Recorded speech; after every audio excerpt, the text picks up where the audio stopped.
the upcoming governorship election in 3 states.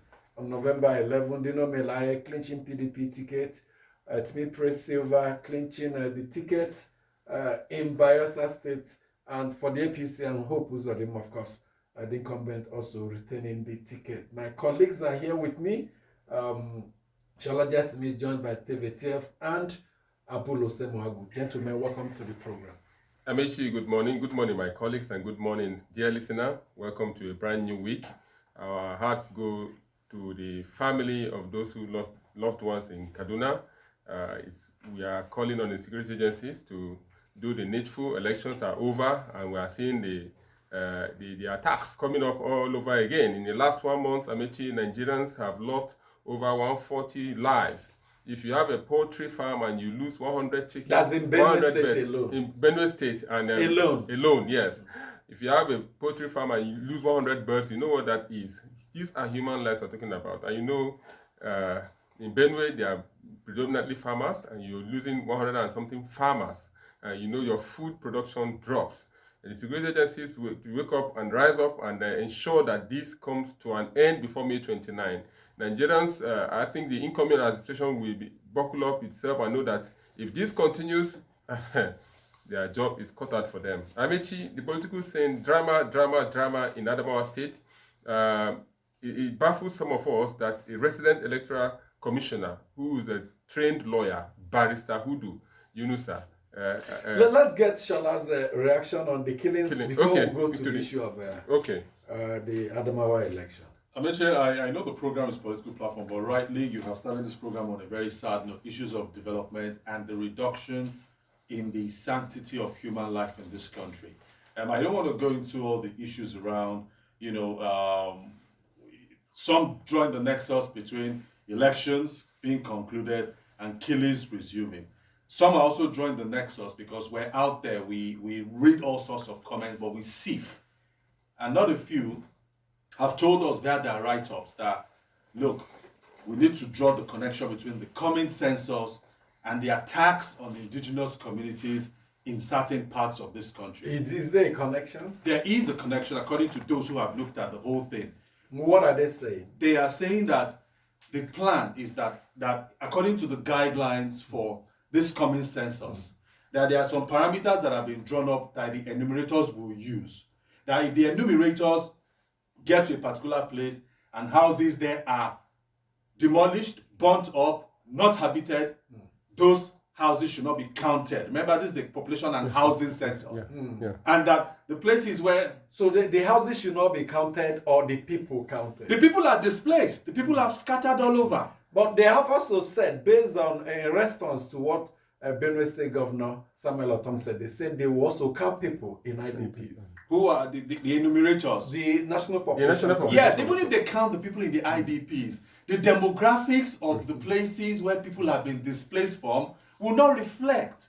And the persons who are around those places, I don't want to go into all the issues. But the killings did not start this year, last 2 years. Some have been there for years. Yes, some are blaming this administration. That, look, this is another theory, that why is the National Population Commission insistent on doing this census, number one, immediately after an election, number two, before the president leaves office on May the 29th. It's their prerogative, I know. Some have said we are way behind, we should have conducted several years back. Correct. And why not now? Yeah, so that's another theory, because I remember we're all here 2006, we ran all over the place to cover. I was in Kogi to do the enumeration in about 3 local governments with our colleague who has gone to do other things now, Annie Davis. And I remember clearly how we even went to the government house. The governor was counted. We got his feedback on the whole thing. But I'm going back to the issues around these killings. Some persons are just doing what I call pure evil. Apart from all the things we've looked around the nexus, census, and killings, people who have no sanctity for human lives, they need to be fished out. Why the authorities keep telling us? Because we know that there's a huge deployment of troops. Operation Hadinkai operates in the northwest. Kaduna is in the northwest. So if there are areas where the flashpoint is clear that people are being killed, we can deploy more persons, deploy more police. This administration promised us that, what's it called? A base will be set up in southern Kaduna.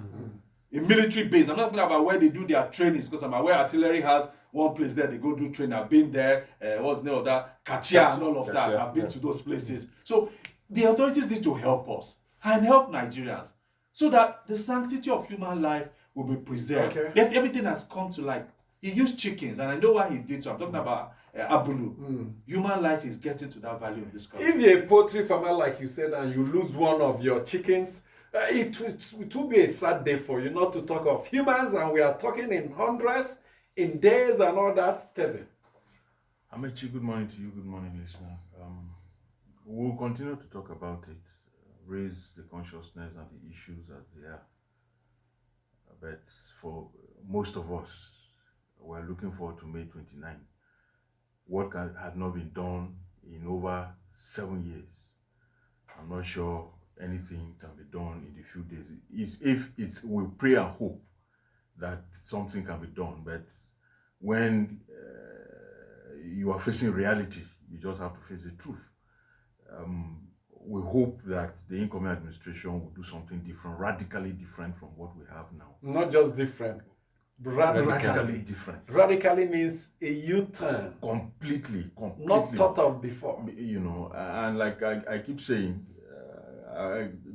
the first persons that will lose their jobs, clearly, the service chiefs, one bit, they don't need to stay there more than necessary. But when we put pressure on the president to change the service chiefs, he did. The problems didn't stop.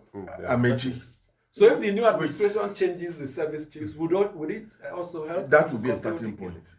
Even the Inspector General of Police, that is supposedly protected by the Police Act, clearly there are also provisions on how he can be removed if he has not performed or lived up to responsibility. So we need to start afresh. We need to do something different from what we're doing. And the persons who are there, Amechi, cannot do anything different.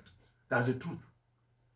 So who are you referring to here? I'm the service chiefs and most of the security chiefs. I would thank you. That's the word. Security chiefs. Put all of them together. DSS, all of civil defense, even fire service, all of them.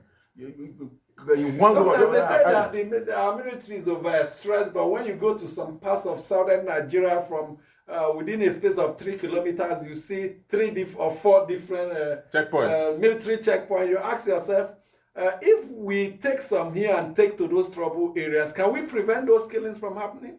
Amechi, whether we like it or not, you read the men on the field read beyond the orders that are given. They also read body language.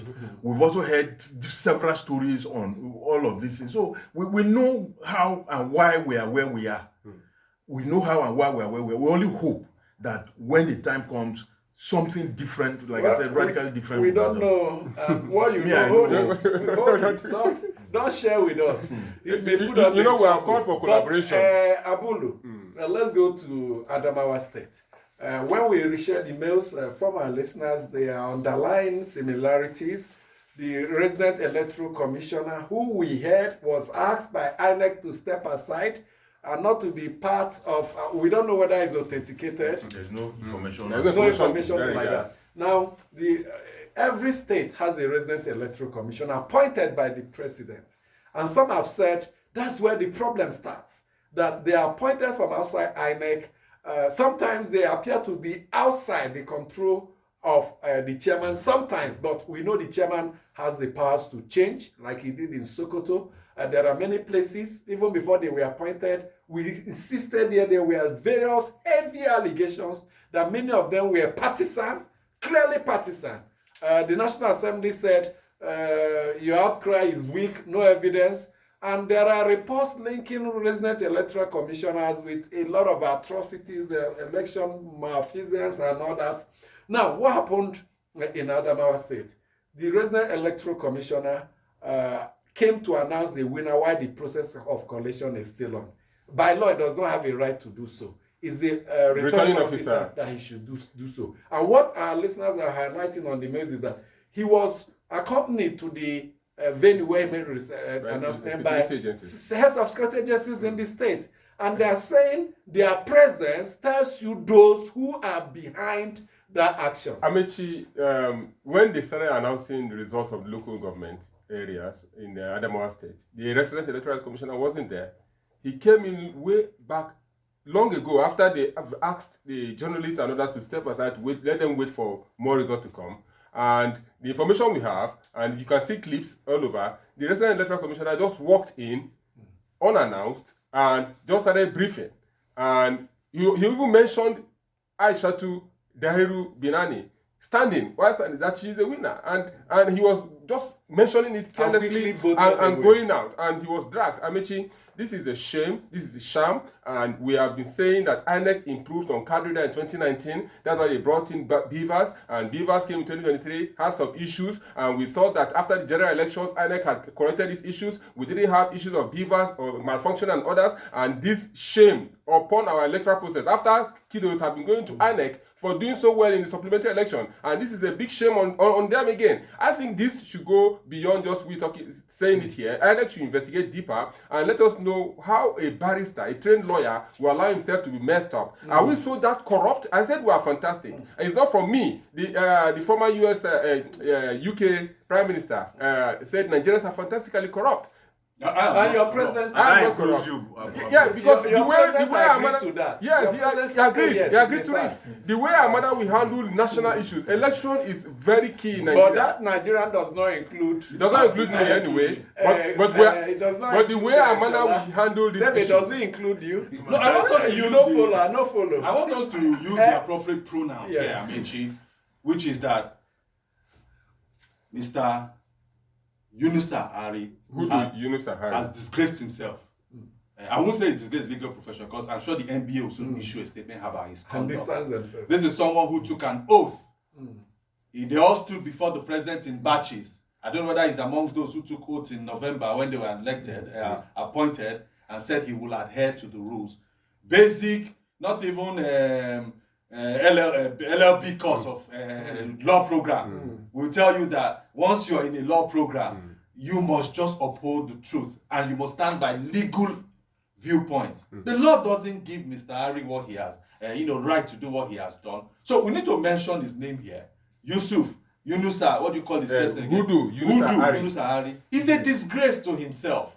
And the latest I'm getting from our colleague, we have two colleagues in Yola. One is a state correspondent, one was deployed for this election, and done by Anselm Nuhu and Ebuka Agbodo. Ebuka has told me that Yunusa was escorted from that venue to the NAF base in Abuja by in Abuja. Yeah, NAF base in Yola. Yola, And took a plane. Whether it's an Air Force jet, he said he can't confirm. Is it confirmed? To Abuja. That's what he told No, me. he was summoned. He was summoned. No, Immediately wait. after that announcement. No, I'm not talking about the song. I'm talking about the paraphernalia of state machinery around it, which Amechi made an. He needed to be protected, Shola. He needed to be protected. See, Now, I know. you know what also some of our listeners pointed out is the level of impunity. I mean, Because let me finish this point. If you want to describe impunity, just tell us what happened with the wreck in Adamawa and you score 100%.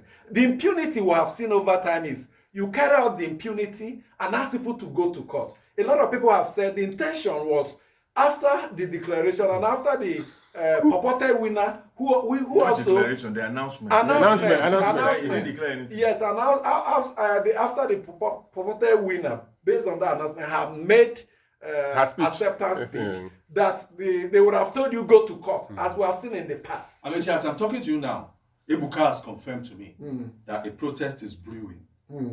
It is going to commence from somewhere. I'm trying to get the appropriate, and that protest will proceed and land at the INEC state office in. So for Yola. for INEC to avert that protest, tensions high, it must quickly conclude that process and the real winner declared and returned, so that everything will calm down. And there are provisions in our laws, in this electoral act. If you make a false declaration, Amechi, that is not a declaration. It's not a declaration. It's an announcement He didn't call his cause. He didn't call anything. relating to election result. You are liable for 5 years prison sentence. Those are the things we should be looking at. Those processes should be instituted, and if we don't do it now, This is a criminal offense. if you don't punish the offender, like we have seen in the past, where offenders are not punished, tomorrow you see a bigger level of impunity.